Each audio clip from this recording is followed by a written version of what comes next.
हम देखने लगे हैं पास पेपर चांद लिमिटेड का स्प्रिंग 22, जिसमें IAS 1, IAS 8 और EPS, ये 3 टॉपिक शामिल हैं। चेंजेस इन इक्विटी बनानी है, एरर वगैरह का इम्पैक्ट देखना है, और उसके बाद हमने EPS भी कैलकुलेट करना है। ये हमारे पास क्वेश्चन है, इसकी रिक्वायरमेंट पढ़ते हैं। कहता है prepare CL statement of changes in equity for the year ended 31 December 2021 along with comparative figures, total नहीं चाहिए उसे, और बेसिक और डाइल्यूटेड EPS कैलकुलेट करना है। Statement of changes in equity बनाना है और EPS बनाना है। ये हमारी 2 रिक्वायरमेंट्स हैं इस सवाल की। सवाल पढ़ना शुरू करते हैं। चांद limited was incorporated 1 January 2020 with N authorised share capital. ये जो मैंने शेयर कैपिटल की टाइप बताई थी कि कंपनी रजिस्टर होती है, वो अपनी पूरी लाइफ में कितने इशू कर सकती है, इसने कहा जी 5 मिलियन का विद 50 मिलियन, यानी कि क्वांटिटी ये है, अमाउंट ये है। इसका मतलब है 50 इंटू 10, 500 बनते हैं, फेस वैल्यू है 10। ये पूरी लाइफ में वो इशू कर सकती है। ये इन्फॉर्मेशन उसने बता दी। फिर वो कहता है जी जितने शेयर उसने इशू किए उसकी डिटेल ये है पहली एडजस्टमेंट में। दूसरी एडजस्टमेंट में हमारे पास बैलेंसेज हैं। तीसरी एडजस्टमेंट में जो चीज होगी उसको भी हम देख लेंगे। पहली एडजस्टमेंट को पढ़ना शुरू करते हैं। 1 मार्च 2020 पे 20 मिलियन शेयर्स इशू किए गए। हमें पता है ये हमारा फॉर्मेट है। अगर किसी एरर, एस्टिमेट या पॉलिसी की वजह से इंक्रीज डिक्रीज का इम्पैक्ट होता है तो यहाँ पे देखते हैं। यहाँ पे हम इनकम स्टेटमेंट बनाते हैं रेलेवेंट ईयर की, उसके साथ पिछला साल भी आ जाता है। देन हम चेंजेस इन इक्विटी बनाते हैं। अब पूरे सवाल में देख लेते हैं चेंजेस इन इक्विटी में क्या क्या चीज है और उसके बैलेंसेस कहाँ पे हैं। क्या कोई ऐसी इंफॉर्मेशन है? ये भी फॉर द ईयर है, ये कैश डिविडेंड है, यहाँ पे एरर है, और यहाँ पे इश्यूएंस है। इसका मतलब ब्रॉड डाउन की इंफॉर्मेशन अवेलेबल नहीं है। ओके, हम खड़े हैं 2000, हम बनाने लगे हैं 2021, पिछला साल है 2020। इसके ब्रॉड डाउन से हमने चेंजेस इन इक्विटी को स्टार्ट करना होता है। ये हमने देख लिया ब्रॉड डाउन। अभी हमें हेड्स का भी नहीं पता, हेड्स का भी नहीं पता। इसका मतलब ब्रॉड डाउन अभी तक की इंफॉर्मेशन के हिसाब से नील है, जो भी आएगा। ओके, यहां तक हमने पढ़ लिया। अब हम चलते हैं आगे। उसने कहा कि 20 मिलियन शेयर्स इशू किए गए हैं। इसका मतलब पहली इंफॉर्मेशन जो हमारे पास है वो इश्यूएंस की है। नए शेयर इशू हुए हैं 20 मिलियन। 20 मिलियन क्वांटिटी है, दोबारा देख लेते हैं। 20 मिलियन शेयर इशू है 18 रुपए पे। 20 मिलियन 10 के हिसाब से बन जाएगा फेस वैल्यू। 20 मिलियन ऊपर वाले 8, ये हो जाएगा प्रीमियम। अब हमारे पास 2 हेड्स भी आ गए, शेयर कैपिटल, शेयर प्रीमियम। यहाँ पे आ जाएगा 200, यहाँ पे आ जाएगा 160। ये हमारी पहली लाइन है जिसको हमने पढ़ा और हल किया। दूसरी लाइन पढ़ते हैं। 1 अक्टूबर 2020 को CL issued 15% bonus shares. Bonus shares हैं 15% पे।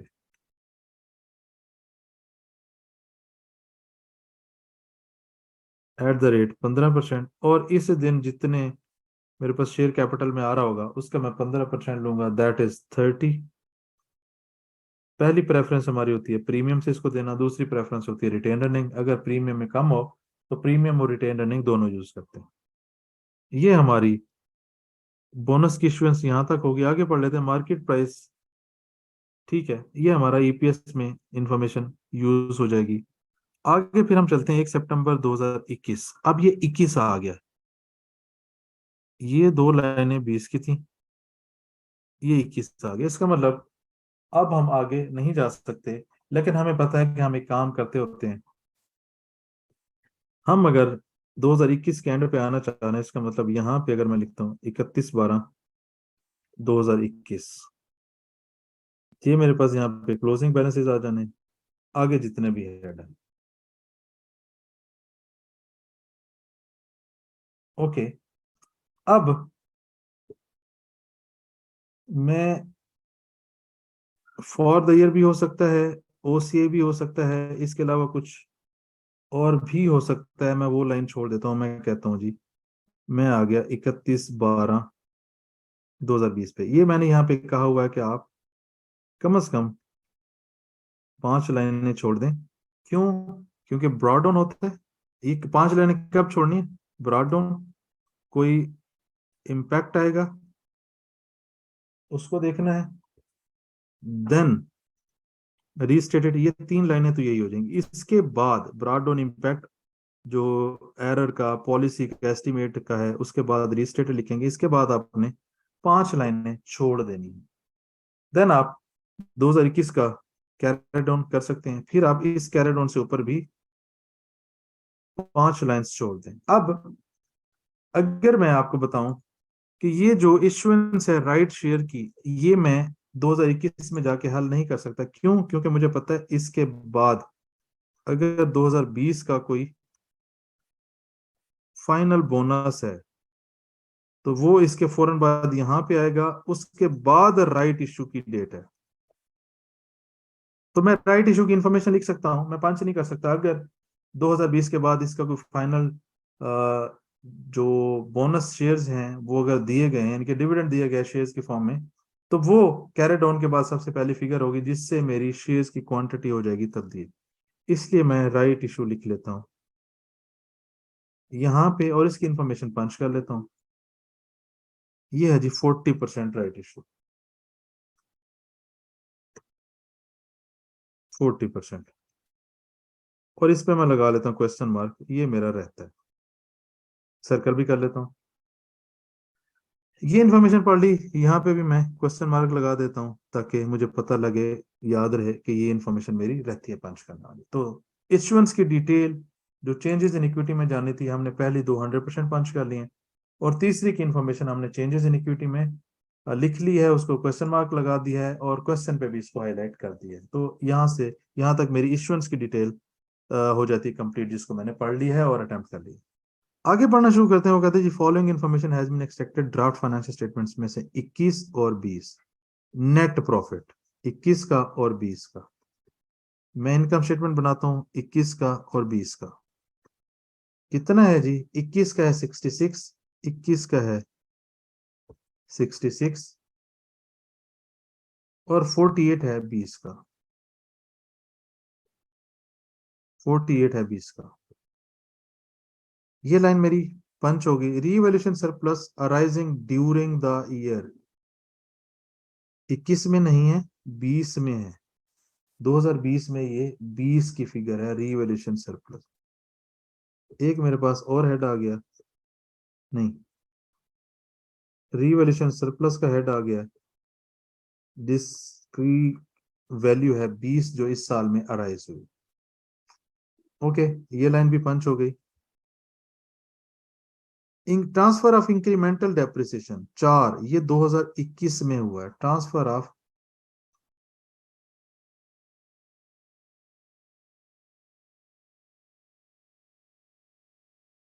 ट्रांसफर ऑफ इंक्रीमेंटल डेप्रिसिएशन 2021 में ट्रांसफर हुआ है इंक्रीमेंटल डिप्रिसिएशन का। डेप्रिसिएशन कितनी है? 4, और ये 21 में है, यानी कि मैं सरप्लस में से इसको निकालूंगा और इसको मैं रिटेन अर्निंग में फेंक दूंगा। मेरा अगला हेड भी आ गया। 4 हेड बन गए मेरे पास, और मैं यहां तक पढ़ के अटेम्प्ट कर चुका हूं। फिर आगे चलते हैं। फाइनल कैश डिविडेंड, ये कैश का डिविडेंड है 10% 2020 का। और फाइनल डिविडेंड हमें पता है, हमने अगले साल में अकाउंट फॉर करना होता है, इसलिए ये लाइन छोड़ी जाती है कि अगर ऐसा हो आगे आए तो आप इसको पंच कर सकें। तो इस दिन मेरे पास जो कैरी डाउन यहां तक ऊपर शेयर बन रहे हैं वो 230 हैं। 10% का मतलब 23, और इसको मैं पे करूंगा रिटेन अर्निंग में से। ये मेरा रिटेन अर्निंग पंच हो गया। इसका मतलब यहाँ पे जितनी इंफॉर्मेशन थी ये 100% ओके हो गई है। पहली जो एडजस्टमेंट थी उसमें एक इंफॉर्मेशन रह गई है, इसको अभी हमने देखना है, अगर कोई चीज हमारे पास और आती है तो। वैसे हमने फाइनल कैश डिविडेंड नोट कर लिया, इसका मतलब आगे कोई चीज शेयर से रिलेटेड यहाँ पे एरर है नहीं है, तो अब हम इसको भी साथ ही क्लोज कर सकते हैं। 40% राइट शेयर, जिस डेट पे मैं राइट शेयर्स दे रहा हूं उस दिन मेरे पास जो शेयर्स आ रहे हैं, जो अमाउंट आ रही है वो है 230। इसका मैं लूंगा 40%, इसके साथ मल्टीप्लाई हो गया 10, तो ये हो जाएगा फेस वैल्यू। और अगर ये प्रीमियम पे इशू हुआ है, प्रीमियम है जी 12.5, प्रीमियम उसने निकाल के दे दिया है, मल्टीप्लाई भी 12.5, ये आ जाएगा शेयर प्रीमियम। तो 230 डिवाइडेड बाई 10, ये बन जाएगा 23। 23 का 40%, 40% के साथ 10 मल्टीप्लाई करूंगा, ये 9.2 बनता है, तो ये हो जाएगा 92। नहीं, ये नीचे वाली लाइन है। और 23 का जो 40% है उसके साथ मैं 12.5 मल्टीप्लाई करूंगा, तो ये हो जाएगा 115। अब मैं यहां से इसको हटा सकता हूं क्योंकि ये मेरा पंच हो गया है, यहां से इसको भी हटा सकता हूँ, ये मेरा पंच हो गया। तो अब मैं कह सकता हूँ कि मैंने पहली एडजस्टमेंट दूसरी एडजस्टमेंट 100% अकाउंट फॉर कर लिया। ये जी रिटेन अर्निंग में आएगा तो ये पॉजिटिव हो जाएगा। अब मैं चलता हूँ आगे, तीसरी एडजस्टमेंट पढ़ता हूँ। After the preparation of financial statement year ended 31 December 2020, it was discovered that installation cost of 12 million relating to a plant capitalized on 1 August 2020 was wrongly expensed out। ये 2020 में गलती से एक्सपेंस आउट हुए। इसका मतलब क्या हुआ कि यहाँ पे हम लिखेंगे रॉन्ग एक्सपेंस आउट जो हुआ 2020 2021, ये 2020 में हुई 12, इससे मेरा प्रॉफिट बढ़ेगा। मैंने इसको करेक्ट कर दिया। अब ये रॉन्ग एक्सपेंस आउट हुई है, इसका मतलब इसको हमें कैपिटलाइज करना चाहिए था। कैपिटलाइज करने का मतलब इस पे डेप्रिसिएशन भी कैलकुलेट होगी। तो यहाँ पे मैं कैलकुलेट करता हूँ डेप्रिसिएशन, 12 मेरे पास अमाउंट आ गई। 1 अगस्त 2020 यानी कि 20 में 5 महीने आ जाएंगे, 21 में मेरे पास पूरे 12 महीने आ जाएंगे। ओके, मेथड देख लेते हैं। कॉस्ट मॉडल है depreciation 20% per annum on reducing balance method. Okay, 20% और रिड्यूसिंग बैलेंस मेथड है 20%, इसमें 5 महीने है। रिड्यूसिंग बैलेंस मेथड है 12 माइनस जो आंसर आएगा वो इंटू 20%। पहले साल की मेरे पास डेप्रिसिएशन बन गई 1, यहाँ पे माइनस हो जाएगा 1, इसके साथ 11 के साथ मैं 20% लगाऊंगा, तो ये हो जाएगा 2.2। इंक्रीज, जो मेरा इंक्रीज डिक्रीज है वो इधर ही हाईलाइट कर लेते हैं। 12 से मेरा प्रॉफिट बढ़ेगा, 1 से कम होगा, तो नेट करके 11 से मेरा प्रॉफिट बढ़ेगा। यहाँ पे कुछ नहीं है, डेप्रिसिएशन जब चार्ज होगी 2.2 से मेरा प्रॉफिट कम होगा। 2020 में मेरा प्रॉफिट 11 से बढ़ रहा है और 2021 में मेरा प्रॉफिट 2.2 से कम हो रहा है। ओके, आगे सवाल में देख लेते हैं और कोई चीज है।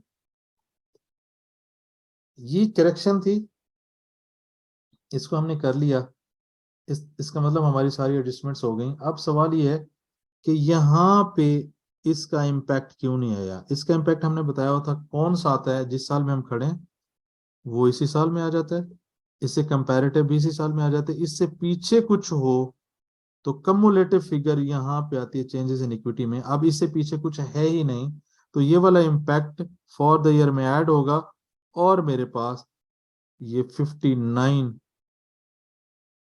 63.8, ये 59 मेरा स्ट्रेट अवे आ जाएगा 2020 में।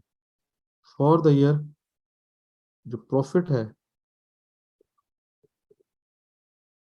59, फॉर द ईयर जो प्रॉफिट है दैट इज 63.8। तो मैंने जो इनकम स्टेटमेंट अमेंड की उसके आंसर्स मैंने यहाँ पे आके पंच कर दी।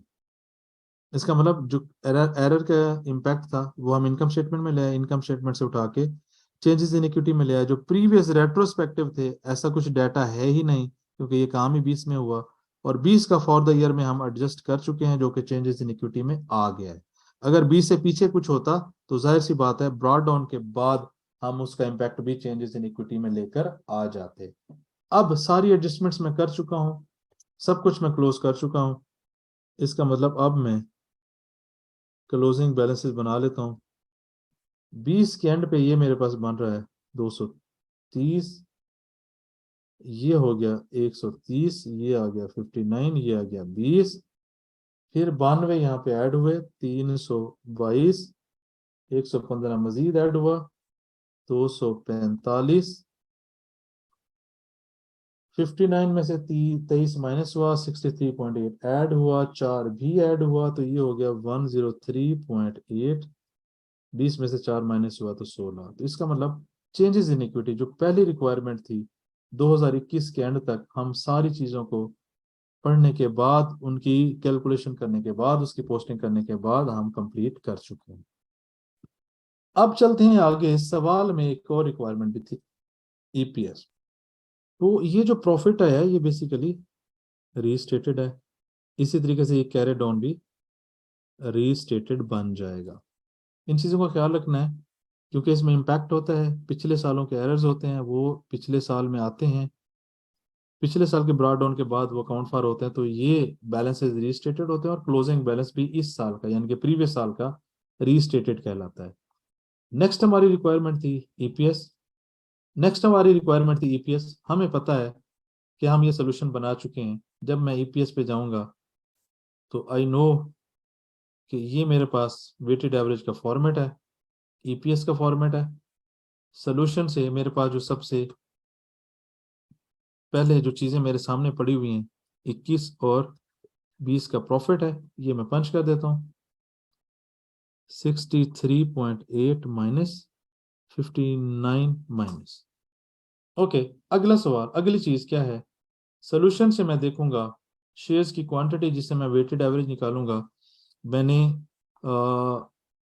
जो दूसरा पास पेपर है वहां पे भी मेंशन किया, यहाँ पे भी मेंशन कर देता हूँ कि ये जो शेयर्स की इश्यूएंस है इसके साथ आप मार्केट वैल्यू और डेट लिख लिया करें, ताकि आप सोल्यूशन को पढ़ें और वहीं से उठा के इन्फॉर्मेशन आप यहाँ पे ले जाएं। जैसे न्यू शेयर्स कब इशू हुए, ये जो डेट है 1 मार्च, ये वहां पे मेंशन होनी चाहिए, और कितनी प्राइस पे हुआ है ये भी मेंशन होना चाहिए, ताकि मैं इधर से आऊं, मैं देखूं 1 मार्च को इशू हुए हैं, मैं यहाँ पे जाऊं 1 मार्च लिखूं, न्यू शेयर्स हैं, यहां से उठा के क्वांटिटी लिख दो। ये मेरे पास है 200, 200 डिवाइडेड बाई 10, मतलब ये है 20। अब ये राइट शेयर्स नहीं है, राइट इश्यूएंस नहीं है, तो मुझे इसलिए इसका फ्रैक्शन कैलकुलेट करने की जरूरत नहीं है। बट यहाँ पे बोनस है, बोनस की अगर डेट यहाँ पे लिखी होती तो हम उठा के लिख सकते थे। ये है 1 सितंबर 20, 1 सितंबर बोनस इशू कितने हैं जी? ये है 30, मतलब 3, 10 पे डिवाइड कर दिया, यहाँ पे हमने लिखनी होती क्वांटिटी, ये हो गए 23। 1 3 से 9 तक, मार्च अप्रैल मई जून जुलाई अगस्त, ये मेरे पास हो गए, नहीं, मार्च अप्रैल मई जून जुलाई अगस्त सितंबर। ये बोनस इशू की क्या डेट है दोबारा देख लेते हैं। अक्टूबर है, सॉरी, ये हम करेक्शन कर लेते हैं, ये अक्टूबर है। इसका मतलब मार्च अप्रैल मई जून जुलाई अगस्त सितंबर, 7 महीने। देन अक्टूबर से अक्टूबर नवंबर दिसंबर, 3 महीने हमारे पास ये है। बोनस इशू कितना है जी? 15%। हम इसकी फ्रैक्शन निकाल लेते हैं। बोनस इशू पहले कितने शेयर हैं? 20। अब कितने हैं? 3, 23/20। इसको अगर मैं हल करता हूँ तो ये पूरा पूरा हल हो रहा है 1.15। इसका मतलब इससे ऊपर जितने भी फिगर्स हैं इसके साथ ये फ्रैक्शन मल्टीप्लाई हो जाएगी। अब मैं इस साल के वेटेड एवरेज कैलकुलेट कर सकता हूँ। पहले साल का है, पहली लाइन का है 13.42, दूसरी लाइन का है मेरे पास 5.75, दोनों को सम करूंगा 19.17, यहाँ पे आ गया 19.17, मेरे पास ईपीएस हो गया 2.5। 2020 का मैं ईपीएस कैलकुलेट कर चुका हूं। अब जब मैं आऊंगा 1/1/21 पे, तो पिछले साल का क्लोजिंग इस साल का हो जाएगा ब्रॉट डाउन, दैट इज 23। देन मैं सोल्यूशन में जाके देखता हूँ आगे क्या हुआ। यहाँ पे एक राइट इशू है, राइट इशू की डेट क्या है जी, दैट इज 1 सितंबर 21। 1 सितंबर, ये 1 सितंबर है 21 राइट इशू। और ये कितने हैं राइट इशू हैं, 92, इसका मतलब 9.2, 9.2, ये हो गया 32.2। अब मैंने राइट शेयर की फ्रैक्शन देखनी है, मैंने 9.2 इशू किए, पहले कितने थे 23, 9.2 कितने पे इशू किए हैं, यहां से भी मुझे पता लग सकता है 22.5 पे। अगर लिखा होता क्लियर तो भी दूसरी तरीके से भी पता लग सकता है, यहाँ पे भी जाके मैं 10 जमा 12.5, 22.5 पे मैंने इशू किए हैं, 22.5 मेरा यहाँ पे आ जाएगा। और इस दिन मार्केट वैल्यू क्या है, इस दिन मार्केट वैल्यू है 33, मार्केट वैल्यू आ गई 33। 32.2, ये मैं करूंगा टोटल 207, 759, टोटल हो गया 966। 966 divided by 32.2 is equal to 30। Market value over this, इसको मैं डिवाइड करूं तो ये पूरा पूरा डिवाइड हो रहा है 1.1। यहाँ पे राइट इशू है, इससे ऊपर जितने भी मेरे पास फ्रैक्शन जितने भी लाइनें हैं उसके साथ ये मैं मल्टीप्लाई कर दूंगा। ओके, इसका टाइम देख लेते हैं, जनवरी से 1 सितंबर, इसका मतलब ये 8 महीने आउटस्टैंडिंग रहा। और 1 सितंबर से लेकर आगे अगर मैं देखूं तो ये बनते हैं 4 महीने। अब मैं दोनों लाइनों को हल करता हूँ। यहाँ पे मेरे पास बन रहा है 16.87, इस लाइन का बन रहा है 10.73, ये हो गया 27.6, 27.6, ये मेरे पास ईपीएस आ गया जी 2.31। अब जब मैं रिसेंट ईयर का ईपीएस कैलकुलेट कर लेता हूं तो मैं प्रीवियस ईयर का रीस्टेट करूंगा 19.17, और पिछले साल इस साल में जो फ्रैक्शन यूज हुई है दैट इज 1.1, तो मेरे पास रीस्टेटेड ईपीएस आ जाएगा 2.8। इस तरीके से हमारी ईपीएस की जो रिक्वायरमेंट है वो भी क्लोज हो जाती है। अगर इस तरह का सवाल हो तो आपने जो वाइजली खेलना है वो क्या करना है, इस लाइन में जो शेयर्स हों, जैसे ये 30 है, ये 92 है, इसके साथ आप डेट लिखें, इसके साथ आप लिखें मार्केट वैल्यू किस पे इशू हुआ, ताकि आप जब इस इन दोनों फॉर्मेट से ईपीएस बनाने जाएं, यहां से उठाएं प्रॉफिट, यहां से देखते जाएं शेयर्स और टाइमलाइंस, यहाँ पे पंच करते जाएं, उनकी मार्केट वैल्यू वगैरह जब देखेंगे तो आपके पास राइट इशू और बोनस इशू दोनों की फ्रैक्शन निकल आएगी। फ्रैक्शन को यूज करें, पहले इस साल को कैलकुलेट कर लें, देन रिसेंट ईयर को कैलकुलेट करें, ये कैलकुलेट करने के बाद पिछले साल का ईपीएस रीस्टेट कर दें। हमें पता है रीस्टेट दो तरीकों से हो सकता है। इसके साथ मैं जो फ्रैक्शन थी उसको इनवर्स कर दूंगा, ईपीएस के साथ फ्रैक्शन का इनवर्स, या यही फ्रैक्शन पिछले साल के शेयर से मल्टीप्लाई करूंगा तो मेरे पास दोनों तरीकों से ईपीएस आ जाएगा पिछले साल का जो कि रीस्टेटेड है। तो इस तरीके से हमने, अगर उसने सवाल में चेंजेस इन इक्विटी मांगा है, चेंजेस इन इक्विटी के साथ आईएस 8 मांगा है, आईएस 8 के साथ उसने ईपीएस मांगा है, तो हम बड़ा वाइजली इस तरह के सवालों को हल कर सकते हैं। सिर्फ आपने ध्यान किस चीज का रखना है, आप ये अच्छे से कैलकुलेट करें, इनकम स्टेटमेंट का फॉर्मेट बनाएं, यहाँ पे लाइनें छोड़ दें ताकि आप क्वेश्चन पढ़ते जाएं, और यहाँ पे जिस चीज ने जहां पे पुट होना है वो पुट करते जाएं। किसी चीज की अगर कैलकुलेशन नहीं होती, जैसे राइट इशू की हमने वैल्यू पंच कर ली थी, इसकी कैलकुलेशन नहीं होती, तो इसको लिख लें, इसके साथ क्वेश्चन मार्क लगा लें, किसी तरीके से इसको हाईलाइट कर लें। जब ये कॉलम आपका पूरा हो जाए तब आप उनको अटेम्प्ट कर सकते हैं। तो ये तरीका है IAS 1 जिसमें चेंजेस द इक्विटी है, IAS 8 और EPS को एक साथ हल करने का। तो इस तरीके से हमारा चांद लिमिटेड का स्प्रिंग 22 का सवाल कंप्लीट हो जाता है। एक चीज जो हम मिस कर गए उसको एक दफा डिस्कस कर लेते हैं, दैट इज द रिक्वायरमेंट। अगर आप रिक्वायरमेंट में जाकर देखें तो उसने क्या कहा था, उसने कहा था बेसिक एंड डाइल्यूटेड EPS दोनों कैलकुलेट करें। अब हमने 20 का बेसिक, 21 का बेसिक, फिर 20 का बेसिक रीस्टेट कर दिया। सवाल ये है डाइल्यूटेड।